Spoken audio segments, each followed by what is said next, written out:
Have you ever noticed how birds can fly thousands of kilometers without getting tired, while we feel exhausted after a short run? That's because a bird's body is designed for flight. And this design is so perfect that engineers still study it today.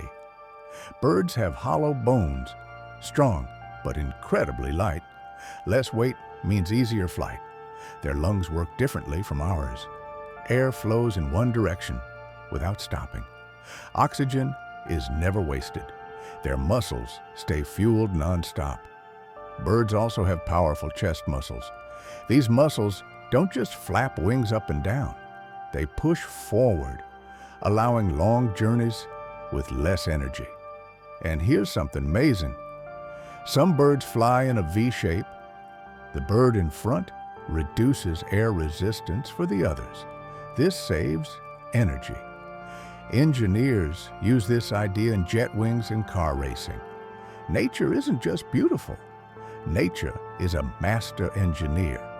We build technology, but the original blueprint already existed.